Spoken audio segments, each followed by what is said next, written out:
নামটা কেটে দেওয়ার পরে পরের দিন আবার তাওরাত শরীফ পড়তে গেছে।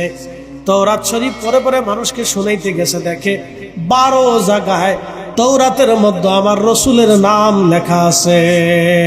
আল্লাহু আকবার, আমার রসুলের নাম লেখা আছে 12 জায়গায়।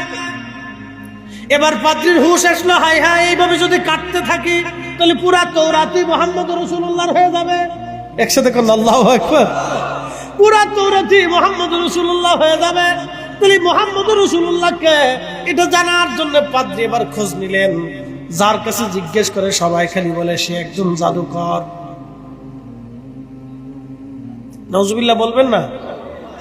সবাই খালি বলে সে একজন জাদুকর। তুমি যদি তার মজলিসে বসো তাহলে তুমি তার প্রেমে পাগল হয়ে যাবা। এ পাদ্রী সাবধান, তুমি তার কাছে যাবা না। পাদ্রী বলে না, তাওরাতে 12 জায়গায় যার নাম লেখা সে জাদুকর না, সে অবশ্যই আল্লাহর মনোনীত নবী। এবার এই পাদ্রী খুঁজতে খুঁজতে জানতে পারলো তিনি মদিনায় আসছে। সুদূর সিরিয়ার থেকে রওনা দিয়ে একেবারে মদিনাতুল মুনাওয়ারায় আসছে। যেদিন আসলেন তার 3 দিন আগে রাহমাতুল লিল আলামিন ইন্তেকাল করেছেন। আমার রাসূল দুনিয়া থেকে বিদায় হয়ে গেছে। রাস্তা দিয়ে আসার সময় লক্ষ্য করলেন একজন সুদর্শন বৃদ্ধকে দেখা যায়, সুন্দর চেহারা, তার চুল দাড়িগুলি শুভ্র এবং সাদা, সুন্দর চেহারার অধিকারী। তখন এই ইহুদি পণ্ডিত বলল, আপনি কি মুহাম্মদ রাসূলুল্লাহ সাল্লাল্লাহু আলাইহি সাল্লাম? তিনি বললেন, না, আমি নবী না, আমি নবীর সাহাবী, আমার নাম সালমান ফারসি। তো পাদ্রী চিন্তা করলেন, হায় হায়, সাহাবী এত সুন্দর, না জানি রসুল কত সুন্দর। সালমান ফারসির বয়স হয়েছিল 250 বছর। তিনি 250 বছর পর্যন্ত পৃথিবীতে বেঁচে ছিলেন। যখন রসুলের জমানা তখন 200 বছর প্লাস। সালমান ফারসি বলেন, তাহলে তুমি আসো, যদি নবীর কাছে যেতে চাও। নিয়ে চলে গেলেন মসজিদে নববীর ভিতরে। মসজিদে নববীর ভিতরে নিয়ে চলে যাওয়ার পরে মসজিদে নববীতে যখন নিলেন তখন তিনি মসজিদে নববীর ভিতরে যা সালাম দিলেন, আসসালামু আলাইকা ইয়া মুহাম্মাদা। এইভাবে যখন সালাম দিলেন তখন সাহাবীরা ডুকরিয়ে কেঁদে ফেলে বললেন, কে আপনি? আমাদের নবীকে সালাম দেন। বলে, আপনাদের মাঝে কি মুহাম্মদ রাসূলুল্লাহ সাল্লাল্লাহু আলাইহি সাল্লাম নাই? বলে, না, তিনি আজকে 3 দিন আগে ইন্তেকাল করেছেন, আমরা সবাই তার সাহাবী। একবার জোরে বলা যাবে কি মারহাবা? সাহাবী, সাহাবী, সাহাবী, সাহাবী। এই জন্য আল্লাহ কোরআনে বলেন, আমিনু কামা আমানান নাস। আমার নবী সাহাবীরা যেইভাবে ঈমান আনছে তোমরা সেইভাবে ঈমান আনো। আমার রাসূলের সাহাবীরা যেইভাবে ঈমান এনেছে তোমরা সেইভাবে ঈমান আনো। সাহাবীরা কাঁদতে লাগলেন ডুকরিয়ে ডুকরিয়ে। রাসূলের কথা স্মরণ হয়ে গেল। প্রত্যেকজন সাহাবী কাঁদে। পাদ্রী বললেন, এ সাহাবীরা তোমরা কাঁদো কেন? বলে, তুমি আমাদের কষ্ট বাড়াই দিলা, তুমি আমাদের রাসূলের কথা জিজ্ঞেস করলা, তার স্মরণ আসার সঙ্গে সঙ্গে বিরহ বেদনা সহ্য করতে না পেরে আমরা কাঁদতেছি। তাহলে বলো, সেই নবীর কবর কোন জায়গা আছে? তখন সাহাবায়ে কেরাম বললেন, এই যে দেখো মসজিদে নবীর সাথে হুজরা মুবারক, এইখানেই তাকে দাফন করা হয়েছে, এখানেই তিনি ঘুমিয়ে আছেন। পাদ্রী রাসূলে কারীমের রওজা শরীফের পাশে গেলেন, আল্লাহর হাবিবের রওজা শরীফের পাশে যা বসলেন। বসার পরে তিনি দোয়া করতে লাগলেন, হে রব, হে আল্লাহ, আমি তোমার উপরে আশহাদু আল্লা ইলাহা ইল্লাল্লাহু ওয়াহদাহু লা শারীকা লা ওয়া আশহাদু আন্না মুহাম্মাদান আবদুহু ওয়া রাসূলুহু। আল্লাহ, আমি তোমার উপরে এবং তোমার এই প্রেরিত রাসূলের উপরে আমি ঈমান আনলাম। তবে আল্লাহ, তোমার এই নবী যদি আখিরি নবী হয়, আল্লাহ, তোমার এই নবী যদি আখিরি নবী হয়, তাহলে আমি আর দুনিয়াতে থাকতে চাই না। এই মুহূর্তেই তুমি আমারে তোমার কাছে নিয়ে চলে যাও, এই ঈমানের হালতেই তুমি আমাকে নিয়ে চলে যাও আল্লাহ। আল্লাহ রাসূলের সাহাবীরা বললেন, ঠিক ওই অবস্থায় তিনি রওজা শরীফের পাশে ইন্তেকাল করলেন। জান্নাতুল বাকিতে তাকে দাফন করা হলো। একবার জোরে বলা যাবে কি মারহাবা? এই জন্য কে ঈমান আনবে, কে ঈমান হারা হবে? আল্লাহ বলেন, জিবরাইল তুমি লিখে দাও, আমার এ বান্দা ঈমান ভালো হবে না ঈমান নিয়ে কবরে যাবে নাকি ঈমান ছাড়া কবরে যাবে, তুমি লিখে দাও, লিখে দাও। এই জন্য সাবধান, দোয়া পড়তে হবে, রব্বানা লা তুজিগ কুলুবানা বাদা ইয হাদাইতানা ওয়া হাব লানা মিন লাদুনকা রাহমাতান ইন্নাকা আনতাল ওয়াহ্হাব। এই জন্য আল্লাহ বললেন কাইফা তাকফুরুনা, কি করে আমাকে অস্বীকার করো, বিল্লাহি ওয়া কুনতুম আমওয়াতা, অথচ তুমি নির্জীব ছিলে, দেহহীন ছিলে, অস্তিত্বহীন ছিলে, তুমি কিছুই ছিলে না। আমি আল্লাহ তোমাকে ফাহইয়াকুম, তোমার অস্তিত্ব দিলাম, তোমার জীবন দিলাম, তোমার জিন্দেগি দিলাম, তোমার চোখ দিলাম, তোমার কান দিলাম, তোমার হাত পা দিলাম, তোমার দেহ দিলাম, তোমার স্ত্রী দিলাম, তোমার সন্তান দিলাম, তোমার বংশ দিলাম, তোমার বংশ দিলাম, তোমার পিতামাতা দিলাম, তোমার নসল দিলাম, তোমার পরবর্তী বংশ দিলাম, তোমার দুনিয়া দিলাম, সূর্য দিলাম, আলো দিলাম, বাতাস দিলাম, খাবার দিলাম, রিজিক দিলাম, তোমার যা যা প্রয়োজন আমি আল্লাহ সব দিলাম। তারপরেও তুমি কি করে আমাকে অস্বীকার করো, তারপরেও কিন্তু কি করে তুমি নামাজ ছেড়ে দাও, তারপরে কি করে তুমি রোজা ছেড়ে দাও, তারপরে কি করে তুমি হক হালাল মতো চলো না, বলো, জবাব দাও। গত বছরে ভারতে গেলাম, এক লোক এসে বললো, হুজুর কি বলবো, আমাদের ঘরের একটা মেয়ে হিন্দু একটা ছেলের সাথে প্রেম করে বের হয়ে যায়, বিয়ে করে হিন্দু হয়ে গেছে। কি বলবেন আপনি? বুঝতে পারবেন না, ভারতে এরকম অহরহ ঘটনা করে। বহু মুসলমান মেয়ে হিন্দুর সাথে বেরিয়ে যে একেবারে হিন্দু হয়ে যায়, বিধর্মী হয়ে যায়। বাংলাদেশের কাদিয়ানি ফেরকাগুলি মুসলমানদেরকে টাকা দিয়ে, গরিব মানুষদেরকে অর্থ দিয়া, বাংলাদেশের কাদিয়ানি ফেরকা তারা কাদিয়ানি বানায়। খ্রিস্টান মিশনারিরা মুসলমানদেরকে, গরিব মুসলমানদেরকে অর্থবিত্ত দিয়া তারা মুসলমান থেকে খ্রিস্টান বানায়া দেয়। কি আছে না? বহু আছে, বহু আছে এরকম, বহু। আল্লাহ নবী ডাক দিলেন, আল্লাহ রসুল বলতেছে, সাহাবীরা রে, আল্লাহ রাব্বুল আলামিন নির্ধারিত করে দেন কে ঈমান নিয়ে কবরে যাবে, কে ঈমান নিয়ে কবরে যাবে না। এই জন্য কোরআন শরীফে একটা দোয়া আছে, সবসময় করা লাগে, রব্বানা লা তুজিগ কুলুবানা বাদা ইয হাদাইতানা ওয়া হাব লানা মিন লাদুনকা রাহমাতান ইন্নাকা আনতাল ওয়াহ্হাব। কুরআনুল কারীম আল্লাহ দোয়া লিখছেন, হে বান্দা তুমি এইভাবে দোয়া করো, রব্বানা লা তুজিগ কুলুবানা বাদা ইয হাদাইতানা। আল্লাহ হেদায়েত দেওয়ার পরে আমাদের কলবকে আপনি গোমরাহ বানাই দিয়েন না, বিপদে নিয়ে যায়েন না। আল্লাহ আমাদেরকে হেদায়েতের উপরে ইস্তেকামাত রাখেন, হেদায়েতের উপরে আল্লাহ আপনি আমাদেরকে প্রতিষ্ঠিত রাখেন। এইভাবে বেশি বেশি করে দোয়া করা লাগে। আল্লাহ কোরআনে বলেন, কাইফা তাকফুরুনা বিল্লাহি ওয়া কুনতুম আমওয়াতা। হে মানুষ, হে মানুষ, কি করে তুমি আমি আল্লাহকে অস্বীকার করো? হে মানুষ, কি করে তুমি আমি আল্লাহকে অস্বীকার করো বলো? অথচ তুমি নির্জীব ছেলে, নিষ্প্রাণ ছেলে, দেহহীন ছেলে, অস্তিত্বহীন ছেলে। ফাআহিয়াকুম, আমি তোমার জীবন দিলাম, তোমার অস্তিত্ব দিলাম। কে দিছে? না না হয় না, কে দিল? আল্লাহ, আল্লাহ, আল্লাহ। 84 বছর ধরে ওনার দেহের ভিতরে একটা রুহ আছে, ইঞ্জিন। 84 বছর ধরে এই রুহ সে দেখে নাই, তার নিজের চোখ দিয়ে দেখে নাই, কিন্তু রুহ আসছে, কখন আসে তা বলে দিয়ে যায়। 120 দিন গোশতের টুকরাকে আল্লাহ রিফাইন করলেন।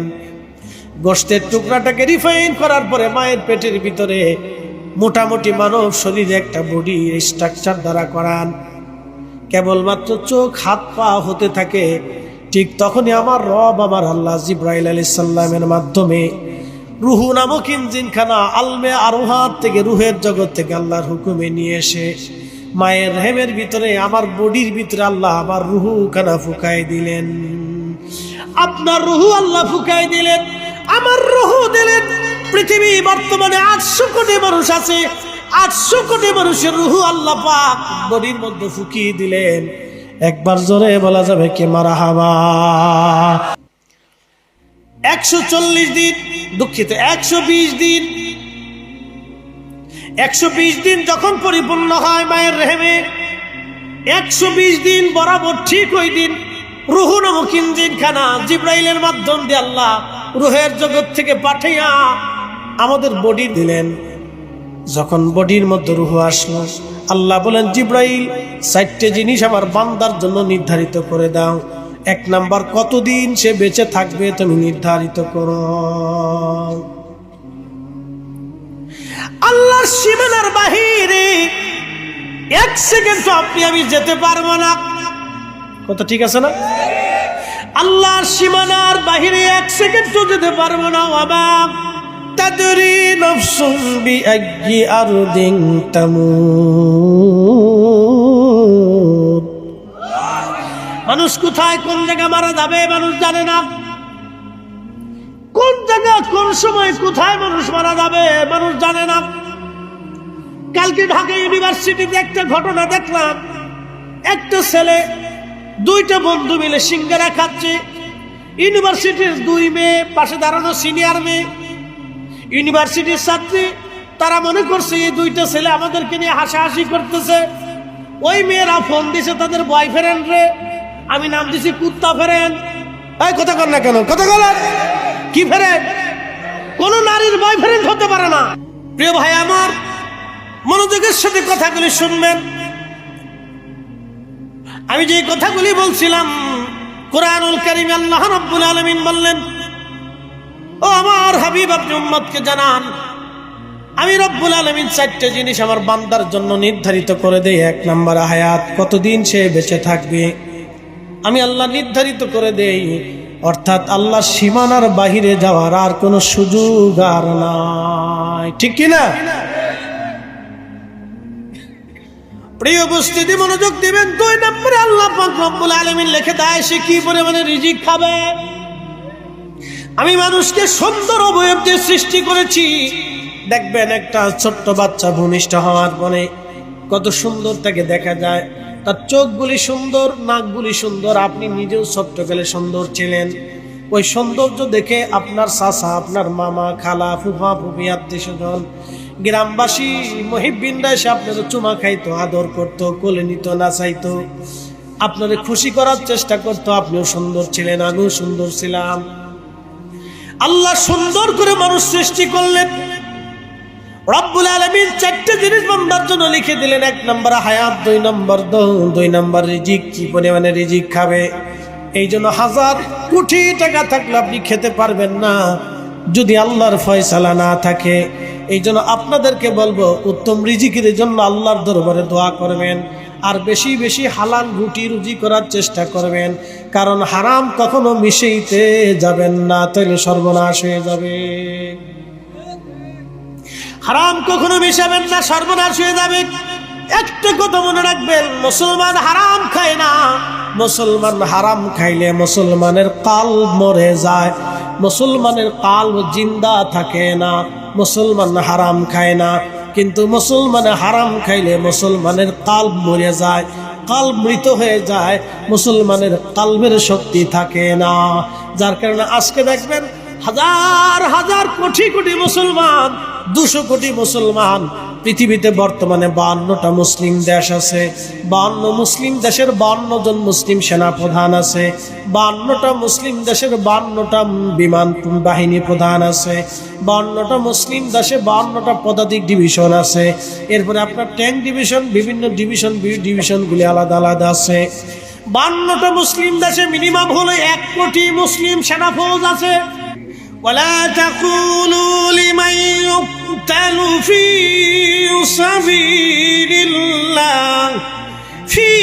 سبيل الله أموات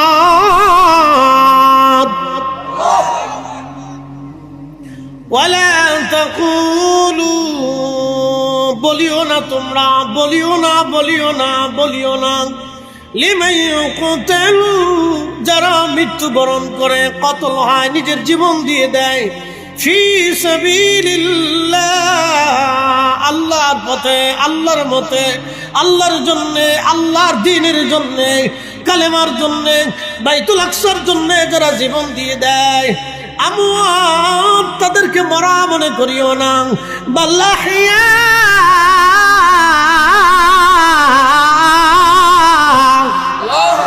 বরং তারা জিন্দা জিন্দা জিন্দা জিন্দা, ওয়ালাকিন লা তাশউরুন, তুমি বুঝো না, তুমি বুঝো না, তুমি বুঝো না, তারা জিন্দা জিন্দা জিন্দা জিন্দা। একবার জোরে বলেন আল্লাহু আকবার। প্রিয় উপস্থিতি হাজিরিন, আমি বলছিলাম আল্লাহ রাব্বুল আলামিন লিখে দেন বান্দা কি পরিমাণে তুমি খাবা, আমার আল্লাহ লিখে দেন। এই জন্য মরণের সময় যখন বান্দার মৃত্যুর সময় চলে আসে, তখন পানির ফেরেশতা চলে আসে। পানির ফেরেশতা মুমূর্ষ অবস্থায় তার পাশে দাঁড়ায় বলে, হে আল্লাহর বান্দা, আমি তোমার জন্য পানির জন্য নিয়ন্ত্রিত ফেরেশতা ছিলাম, তোমার পানিগুলি আমি জোগাড় করে দিতাম। বান্দা, তামাম দুনিয়া তন্ন তন্ন করে খুঁজলাম, তোমার জন্য কোনো পানি বরাদ্দ নাই, অথবা আমি চললাম, তোমার সময় শেষ, আমার বিদায়ের পালা। এরপরে খাবারের ফেরেশতা চলে আসে।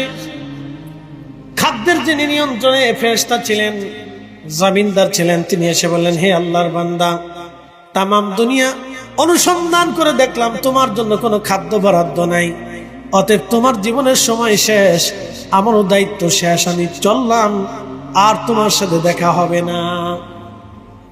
নিঃশ্বাসের ফেরেশতা, যিনি শ্বাস প্রশ্বাসের দায়িত্ব ছিল, তিনি এসে বলেন, হে আল্লাহর বান্দা, আমি তামাম দুনিয়া ঘুরে তোমার জন্য একটু নিঃশ্বাস পেলাম না, একটু বায়ু খুঁজে পেলাম না, অতএব তোমার থেকে আমি বিদায় নিলাম, তোমার সময় শেষ, আমি আমার দায়িত্ব পালন করেছি, আমি চললাম এবার আল্লাহর কাছে। আল্লাহ রাব্বুল আলামিন বললেন, আল্লাহ রাসূল বলতেছেন, ঠিক তখনই মালাকুল মউত এসে যান। মালাকুল মউত এসে তার রূহ কবজ করে নিয়ে চলে যায়। আল্লাহু আকবার। এই জন্য আমাদের জীবনের শেষ সময় যখন আসবে, আল্লাহর নবী ডাক দিয়ে বললেন, কখন মারা যাবে কেউ জানে না, লিখে দাও, বরাদ্দ করে দাও, কত বছর, কত দিন, কত মিনিট, কত সেকেন্ড, কোন জায়গা, কোন মুহূর্তে, কিভাবে সে মারা যাবে, তুমি লিখে দাও। চতুর্থ নাম্বার, তুমি লিখে দাও বান্দা কি জান্নাতি নাকি জাহান্নামী, ঈমান নিয়ে কবরে যাবে না ঈমান হারা হয়ে কবরে যাবে, তুমি লিখে দাও। এই জন্য দেখবেন অনেক মানুষ সারা জীবন মুসলমান ছিল, এরপরে বেঈমান হয়ে কবরে চলে যায়। আবার অনেকে আছে দেখবেন সারা জীবন কাফের ছিল, পরে মুসলমান হয়ে কবরে চলে যায়।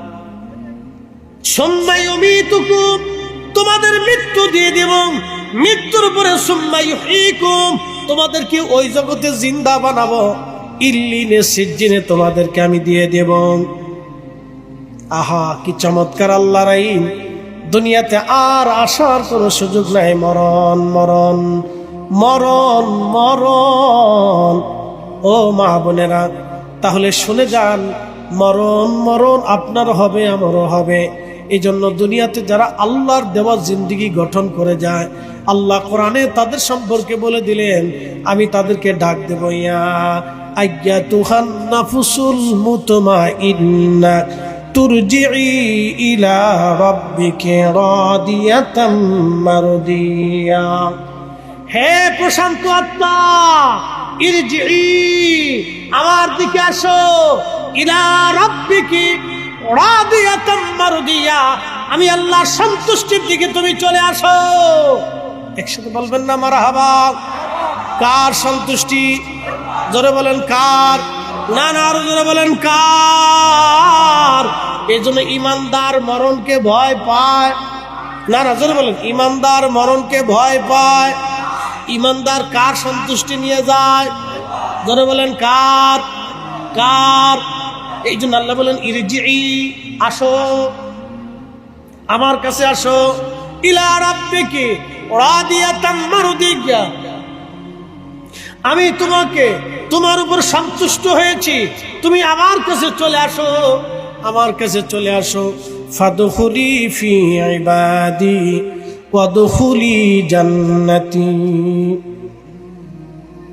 আমি আল্লাহর দেওয়া জান্নাতে চলে আসো, যেখানে আমার পছন্দের ব্যক্তিরা জান্নাতে থাকে, তুমি চলে আসো আমার জান্নাতে। তুমি চলে আসো হে প্রশান্ত আত্মা। আল্লাহ নফসে মুতমাইন্নার কথা বলেছেন, প্রশান্ত আত্মার কথা বলেছেন। এখন প্রশান্ত আত্মা আপনাদেরকে বুঝাই দিয়ে যায় যে আত্মায় সুদ খায় সে কি প্রশান্ত না অসুস্থ? কেউ ঘুম দিবেন না, জিম দিবেন না, রাত বেশি গ্রামের মানুষ কাজ করে, একসাথে বলেন আল্লাহু আকবার। এটা গুরুত্বপূর্ণ ওয়াজ, আরো জোরে বলেন আল্লাহু আকবার। না না হয় না, আরো জোরে, আরো জোরে, জোরে হাত উঁচু করে বলেন তো, হাত উঁচু করে। নারে তাকবীর, নারে তাকবীর। ফিলিস্তিন ফিলিস্তিন, ফিলিস্তিন ফিলিস্তিন, ফিলিস্তিন ফিলিস্তিন। হাত নামান। আমরা পুরা বাংলাদেশ এখন ফিলিস্তিন। কি কথা কন না কেন? পুরা বাংলাদেশ কি কথা কন? পুরা বাংলাদেশ কি? সারা পৃথিবীর মানুষ দেখছে পুরা বাংলাদেশ এখন ফিলিস্তিন। পুরা বাংলাদেশ ফিলিস্তিন। বাঙালিদের যে ফিলিস্তিনিদেরকে ভালোবাসে এটা তার বাস্তব কথা। পুরা দেশটা এখন ফিলিস্তিন। আমি আপনাদের একটু জিম টিন ছুটাইলাম, কারণ ওয়াজটা এখন খুব গুরুত্বপূর্ণ। ইয়া আইয়াতুহান নাফসুল মুতমাইন্না, হে প্রশান্ত আত্মা। এখন বলেন, যে আত্মায় সুদ খায় এটা কি সুস্থ না অসুস্থ? যে আত্মায় ঘুষ খায় সে আত্মা কি সুস্থ না অসুস্থ? যে আত্মা অন্যের জমি মেরে খায় সে আত্মা কি সুস্থ না অসুস্থ? যে আত্মায় টেবিল নিচে ঘুষ নিয়ে গরিব মানুষের রক্ত শুষে খায় ওই আত্মা কি সুস্থ না অসুস্থ? না না, একসাথে বলেন সুস্থ না অসুস্থ? যে আত্মায় নামাজ কালাম ছেড়ে দিছে এই আত্মা সুস্থ না অসুস্থ? যে আত্মা রোজা রাখে না সে আত্মা কি সুস্থ না অসুস্থ? যে আত্মা আল্লাহর আইন মানে না, রসুলের সুন্নাহ মানে না, সে আত্মা কি সুস্থ না অসুস্থ? অসুস্থ, বেমারি, অসুস্থ। এই জন্য আল্লাহ রসুল বললেন, আমার উম্মত তোমাদের বডির ভিতরে একটা গোশতের টুকরা আছে, যদি সুস্থ থাকে ইদা সালুহাত সালুহাল জাসাদ, তাহলে শুনে রাখো তোমার পুরা বডিটা সুস্থ থাকে। আর যদি সেটা অসুস্থ হয়ে যায়, ওয়া ইদা ফাসাদাত ফাসাদাল জাসাদ, তাহলে পুরা বডিটা অসুস্থ হয়ে যায়। আলা ওয়াহিয়াল কালব, সেটা তোমার কাল কাল কাল কাল কাল। এই জন্য যারা সুদ খায় তারা সুখী না, যারা ঘুষ খায় তারা সুখী না, যারা অন্যের মাল কেড়ে নেয় তারা সুখী না, যারা চুরি ডাকাতি করে তারা সুখী না, যারা মানুষ খুন খারাপি করে তারা সুখী না, যারা জনগণের টাকা মেরে খায় ওরাও সুখী না। ওরা বোতল সার মুরিদ, ওর ফুলা মানে কথা শুনে না, মাইয়া কথা শুনে না, মেয়ে চলে যায় একদিকে, ফুলা চলে যায় আরেকদিকে, বউ চলে যায় আরেকদিকে, মাইয়া যাইয়া বয়ফ্রেন্ড গুছায়। বয়ফ্রেন্ড বাপে জিগা কে? আমার ড্যাডি, আমার বয়ফ্রেন্ড। আমি নাম দিছি কুত্তা ফ্রেন্ড। এই কথা কর না কেন? নাম দিছি কুত্তা ফ্রেন্ড। আবার আইসা ফুলাই কি ফুলাই মদ মদ খায় আর বাপের এসে খায়, দোলা ভাই ভালো আছেন? দোলা ভাই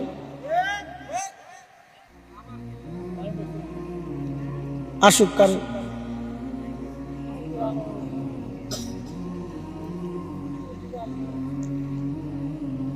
আল্লাহ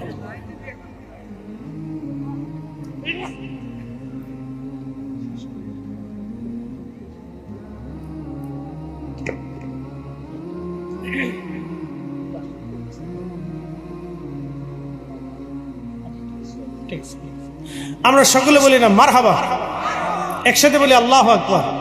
তাহলে আমরা কি সুস্থ হব না অসুস্থ হব? সুস্থ হব। একটা ঘটনা বলে ওয়াজ শেষ করব, একসাথে কর মারহাবা। মুসা আলাইহিস সালামের জামানায় বৃষ্টি নেই। কি নাই? বৃষ্টি।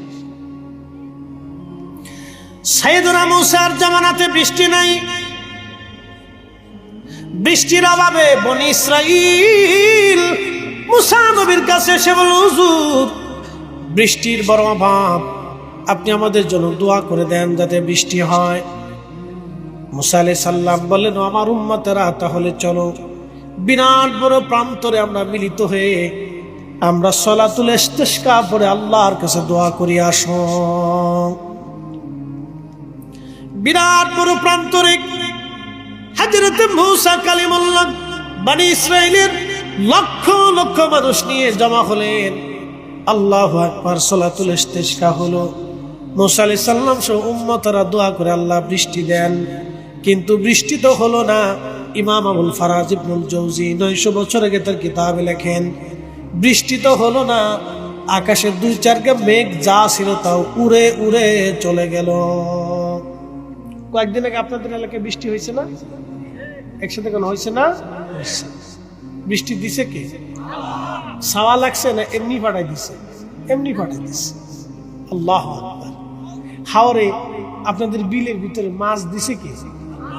আচ্ছা, প্রত্যেক বছরে শত শত কোটি কোটি টন মাছ জেলেরা মারে, আপনারা মেরে মেরে পুকুর থেকে, নদী থেকে, হাওর থেকে, বিল থেকে খান।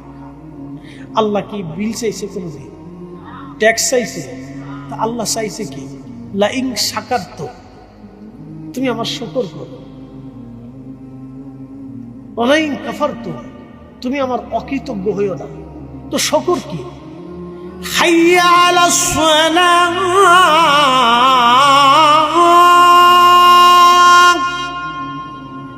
তখন আপনি কি করবেন? জোরে বলেন, তখন কি করবেন? মসজিদে। জোরে বলেন, কোন জায়গা? যখন আপনি মসজিদে যাবেন তখনই আপনি আল্লাহর কৃতজ্ঞ বান্দা। কুকুর থেকে বুঝে, আপনাদের বাড়িতে কুকুর থাকে, ওর জন্য বরাদ্দ কি? মাসে কোনো বেতন আছে? ভালো কোনো ওর কম্বল বিছানাপত্র আছে? প্রত্যেকদিন সকালবেলা গরুর গোশত, দুপুরবেলা কালা ভুনা, রাত্রিবেলা মুরগির গোশত, এই ধরনের কোনো সিস্টেম কুকুরের সাথে লেনদেন আছে? আপনি তার খাবার ভালো মন্দ দেন, যা দেন দেন, ও খাইয়া রাত্রিবেলা সারা রাত আপনি ঘুমানো, বাড়ি পাহারা দেন। এখন আপনি চিন্তা করলেন আমি কুত্তা দিয়ে পাহারা দেবো না, শিয়াল আনবো। তো কুত্তা ফিডে খেদাই দিয়া, তারাই দিয়া আপনি দুটো শিয়াল ধরে নিয়ে আসছেন, ওরে সকালে খাওয়ান, দুপুরে খাওয়ান, মুরগি খাওয়ান, গরু খাওয়ান, খাসি খাওয়ান, এরপরে সাইডে দিয়ে বললেন শিয়াল রে, কুত্তা দিয়ে পাহারা দিয়ে হয়েছি, অন্তরে লুই আইছি, তোর এই যে গরুর গোশত খাইলাম, মুরগা খাওয়াইলাম, এত কিছু খাওয়াইলাম, তুই কিন্তু আমার মুরগা ধরিস না। কি মনে হয় আপনার কাছে? ও মুরগা চুরি করে ফালাবে, কারণ আল্লাহ ওরে আইন করে দিছে তুই মুরগা চুরি করে খা, এটা তোর লেগে হালাল। শিয়ালের লেগে মুরগা চুরি করে হালাল, আল্লাহ ওরে আইন করে দিছে। ও জঙ্গলে থাকবে, জোরে জঙ্গলে থাকবে, মাটির নিচে থাকবে। আর কুত্তাকে আল্লাহ আইন করে দিছে, তোর মালিক তোরে খাবার যাই দিবে তুই খাবি, বাড়ি পাহারা দিবি, কিন্তু বেইমানি করবি না। এই জন্য কুত্তা বেইমানি করে না, মানুষে বেইমানি করে। কথা কর না কে?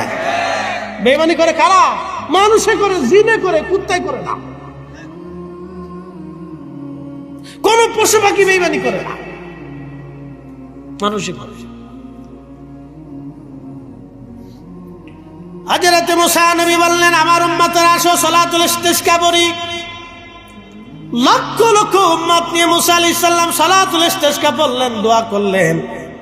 দোয়া শুরু হয়ে গেল, বৃষ্টি তো হলোই না, একেবারে আল্লাহর আকাশে 2-4 মেঘ যা ছিল সব উড়ে চলে গেল। উম্মতরা এসে বলল হুজুর আপনি কি করলেন? আমরা এই যে বৃষ্টির জন্য নামাজ পড়লাম, এত কিছু করলাম, বৃষ্টি হলো না, আর 2-1 খণ্ড মেঘ যা ছিল উড়ে চলে গেল। নবী কি দোয়া করলেন আপনি? মুসা আলাইহিস সালাম বললেন তাহলে তোমরা শোনো, জীবনে যে গুনাহ করছো সে চলে যাও, যে গুনাহ করো না সে বসে থাকো। এখন যদি বলা হয় যে গুনাহ করছো সে চলে যাও, আর যে গুনাহ করো না সে বসে থাকো, তাহলে একবারে 7 বছরের নিচে ছাড়া আর কেউ নাই। কথা কর না, জোরে বলেন।